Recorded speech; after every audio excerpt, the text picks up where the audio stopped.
Do you have faith in the DCU beforehand? No. No. Are you a comic book fan? Yes. No. Were you excited about The Flash? No. No. Was it better than you expected? Yes. Yes. Did it save the DCU? Are you more excited about the DCU now? No. No. So let the intro roll. With our eyes we can only see so far. With our bodies we can only live one life. Agora is the moment to sit back, live only in the heart, laugh at jokes, cry at night. Let's gather at the square of the sun, discuss the done and undone, the day and night, the relevant. So, hello, welcome to the third episode of the Agora podcast. Today we're talking about The Flash, movie of 2023, directed by Adi Muschietti. So, Nuno, tell me, what's your opinion about the DCU and about Flash? Well, I've never had an experience like I had with The Flash. Absolutely no one could convince me that The Flash was a good movie. Like I told you before I watched it, there is zero chance I'm gonna like this film. And this didn't have to do with the Ezra Miller controversy. I'm not the biggest fan of Man of Steel or Black Adam or Shazam 2, and the film had the same vibe. And then all the reshoots and the trailers just didn't feel like my cup of tea. But surprisingly, and this seems to be a theme of the podcast, although I didn't like the marketing campaign of the film, I liked The Flash quite a bit. I do have to say, it's still not my type of film, but it was very funny. Ezra Miller was very charismatic, and the film really got me emotionally. And although it's also another multiverse movie, it delved into a different conversation, which I appreciated. What did you think? Okay, so personally, I'm not that much of a fan of the DC EU films. I have seen Wonder Woman, which I thought it was nice. I have seen the original Justice League, which I thought it was really bad. I have seen Man of Steel, which I think is the best out of three. I think they're nice examples of style over substance. Now about The Flash, I went quite negatively preoccupied, mostly due to Ezra Miller's actions, but I was interested on how this movie would reset the DCU. I will talk about Miller in the Agora section. I will also talk about how it resets the DCU in the last section of the review, since I want to judge the film fairly for what it is and not on how well it establishes the future films of the cinematic universe. So, is The Flash good? Yes, it's good. It's very fun and funny movie. So, Nuno, what do you think about the direction? Well, I think Andy Muschietti did a good job, in my opinion. I think he doesn't innovate a lot visually. I'd say this has a look you'd expect from a superhero film, but he knows what he needs to do. The action sequences are well directed, the film is of a big scope, and he also has the time to get more intimate and emotional. He gives Ezra Miller a lot of freedom, and he makes sure the film flows well between the comedy, the action, and those more emotional scenes. What did you think? For context, I have not seen the previous works of the director. In terms of directing, when there is action, the director follows the style Snyder established for the universe. This very stylized action, long takes that go from wide to close-up to wide again, and those very solid and impactful super punches. Flash's superpowers were also used very creatively too. In general, action is fun and flows very well. I really like how in this film the direction is actually comedic. It's not just the character throwing a random improv line on a mid-shot. It is directed as a comedy. What I mean with that is that every shot is calculated in order to elevate the jokes. That's how comedic scenes should be made, and it's something we don't see very often lately, in superhero movies at least. And what did you think about the visuals? Moving on the visuals, unfortunately, the film is aggressively ugly. The photography is blunt, if not awful, and it does not suit the art direction. Ben Affleck's Batman suit is supposed to be black, but during his appearance he was filmed incorrectly, and his suit appears to have a very ugly and unpleasant shade of blue. Most of you must have already heard about the film's awful CGI. The CGI is indeed unfinished, and the film does not handle it very well, since it does have a great deal of close-ups to the CGI. When I saw the first action sequence, I thought to myself, oh, that looks really bad. I'm sure it gets better in all of the other segments. They wouldn't release the whole film like that, right? You see, I thought it was just a low priority scene, but no, the CGI in most of the film looks awful, which is bad because The Flash is a CGI fest. I think they mishandled it a lot. They could have directed the time travel sequences differently, something that looked more like the multiverse in the MCU, but they decided to make it extremely CGI dependent for some reason, cramping the visuals of the film. Some people say things like, oh, just don't pay attention to the CGI, what matters is the story. The way I see it, Yes. film is an audiovisual way of storytelling. Therefore, visuals is half of it. So it matters, and that stuff is not excusable. One more thing I would like to say about the cinematography is a certain character did a 2-minute cameo in the film, and the cinematography of the film shifted completely for those 2 minutes. To be precise, we had the shot that started from an angle down under her skirt, and so everybody could see her underwear, and then it panned up around her body. This does not happen in the rest of the film. It only happens when this character appears, and to me it looked not only weird, but also predatory and exploitative. Well, I didn't notice that. And you were really tough. I don't know, I think the visual effects might have been intentional, like how bad they look. Because they had so many years to do it. Like, this film was shot before the pandemic, or at least throughout the pandemic. Like, they had this film in the editing room for years. And yeah, I do think the visual effects are not great, but it didn't bother me much. It's just slightly off-putting. It feels like you're watching an older superhero film, like a Sam Raimi Spider-Man. Maybe that, I don't know, it just felt intentional. I think for that reason, the film feels fresher than it actually is. So the more modern aspects feel even more special because your mind is being tricked and you think you're watching a film from 15 years ago. But yeah, I think it's a film that's not particularly eye-pleasing, but it doesn't ruin the experience either, I would say. Moving to sound, we have some licensed songs, some nice epic original scores. I liked it. It also utilized some older themes from the previous DC installments. Decent score overall. Nothing crazy though. Now jumping to the acting, I think something that really holds this movie up is Ezra Miller's performance. Really, I can't compliment their performance enough. I think they are one of the reasons this film feels fresh, although it's another superhero film, and although it's another multiverse / time travel film. They are very charismatic, and they aren't afraid of being silly.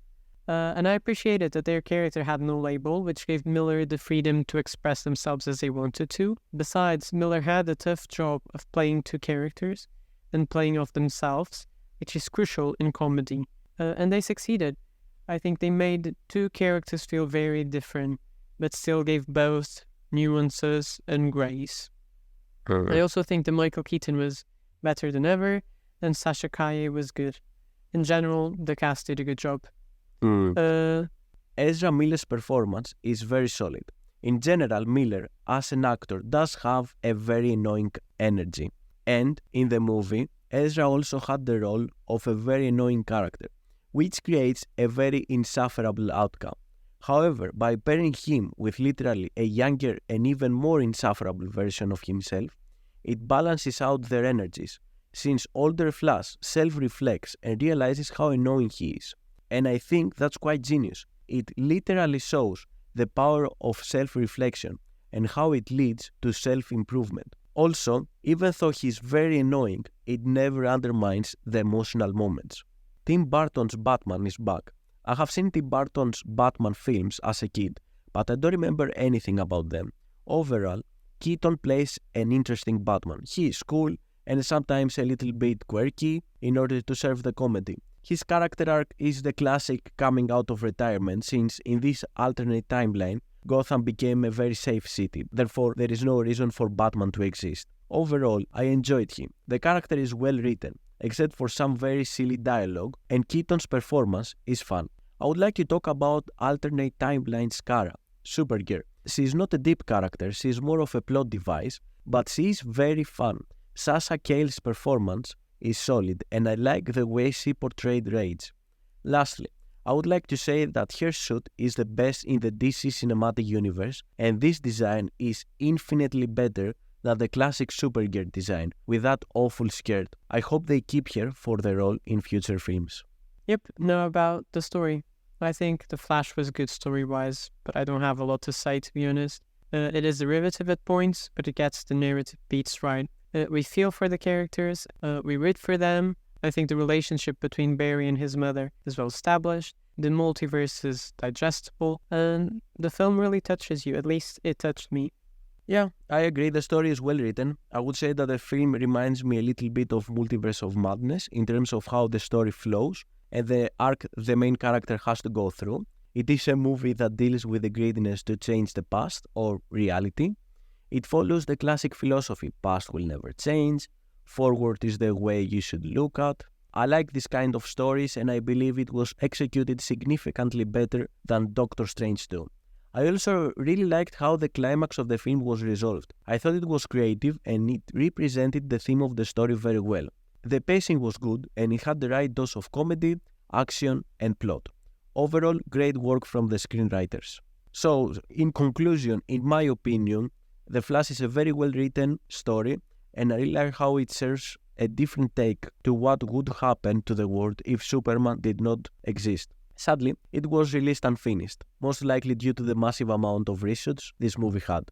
Also, I can't see how this movie resets the DC cinematic universe, which disappointed me a little. I guess we have to wait for Aquaman. I don't know. To be honest, I'm not really concerned with the continuity of the DCU. I'm a bit disappointed that it's not going to be a full reboot. So yeah, now I'm just watching the DCU films as standalone films until James Gunn comes in with the new Superman film. Can we jump to the Agora moment? Fair enough, fair enough. Okay, so now we can move on to the Agora moment. Would you like to start or should I start? Yeah, I can start. I think this film was clever in deciding to explore trauma. It could have gone further, but it was still quite convincing. They basically had two versions of the same character, one that had some kind of trauma and another one that hadn't. And the film has us compare both throughout, and the differences really stand out. Think about the impact of these types of events on someone. And also thanks to this, the original Barry feels like such a good role model, something that is still hanging and fighting, a true hero. And the other Barry doesn't feel annoying and unlikable, which is good writing. But yeah, a big thing is how for Barry 2 is so much easier to control his powers. There's a sense of control that the original Barry lacks, a sense of ease and normality. And then I found the lightning scene, how much original Barry suffered and how bad he looked, as a metaphor for his mental state. You see how much he had to go through to be in the same position as Barry 2. I thought it was really moving. And then the whole last sequence also adds to this. It becomes clear how Barry 2 is unprepared. I think his reaction to his mother's death feels impulsive and reckless.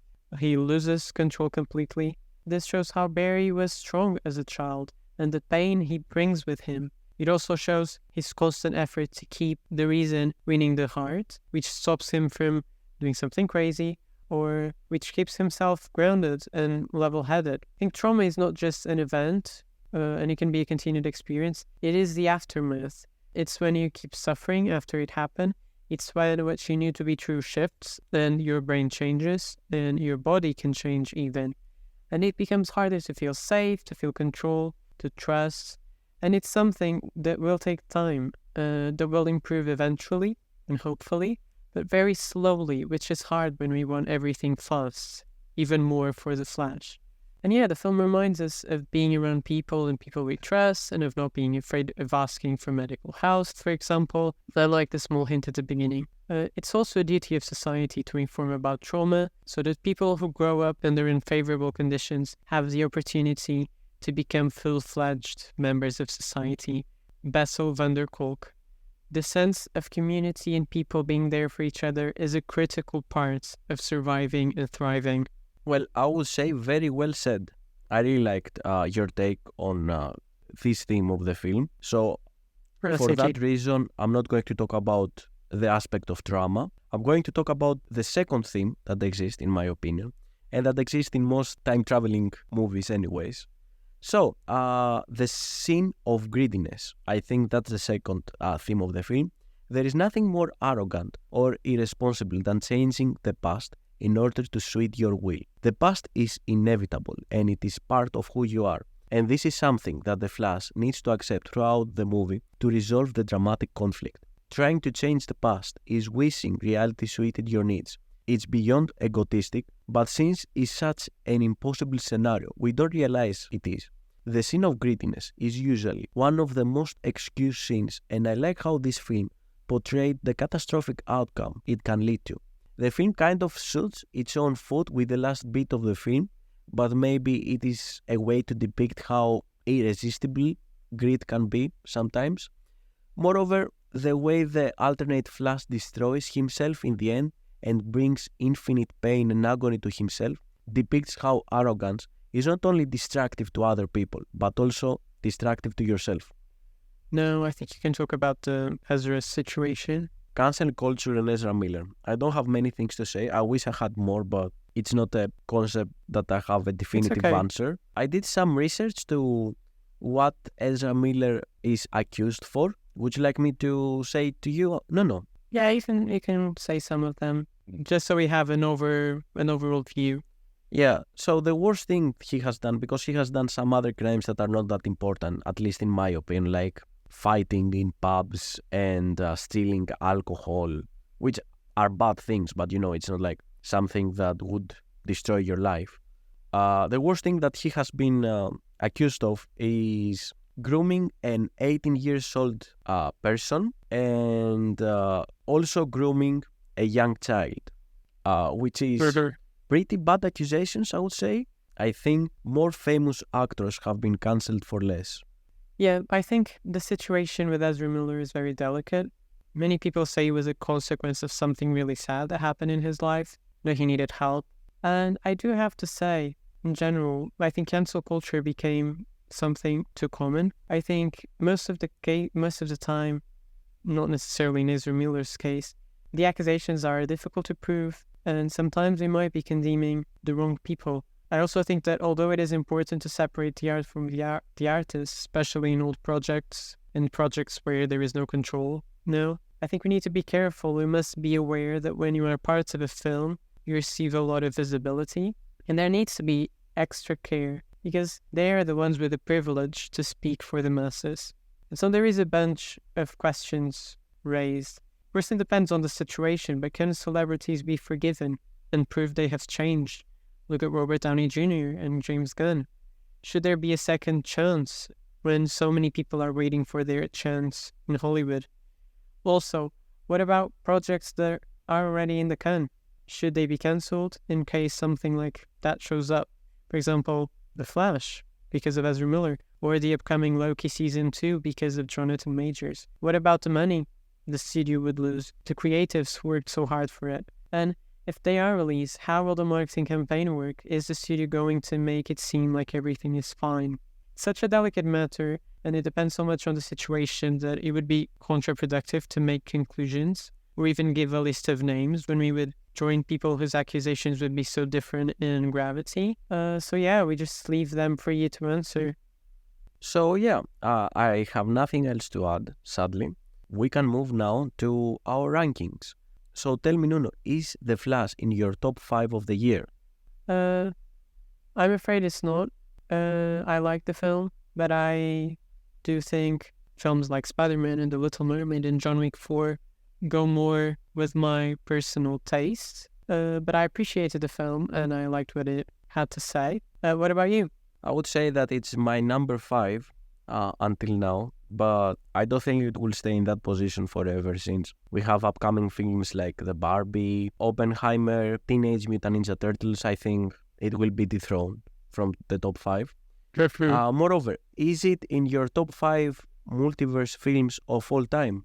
Well, that's interesting. So I just wanted to say I found this film to be very similar to Across the Spider-Verse, especially on those canon events and the way the multiverse works. I do enjoy the idea of determinism and fate, and I wanted to do a recommendation. If you also like this idea and you want to see it more explored, I would recommend a TV show called Dark. It's one of the most popular international shows on Netflix. It's German. When I see themes like that being depicted, I always remember that show. yeah, it does enter my top 5 multiverse movies ranking. At least this is a ranking with the most recent films, with this new wave of multiverse films. So I have in first place Everything Everywhere All at Once. Second place, I put the whole animated Spider-Man multiverse saga. I joined both. In the third place, I put The Flash. Then in fourth place, I put Spider-Man No Way Home.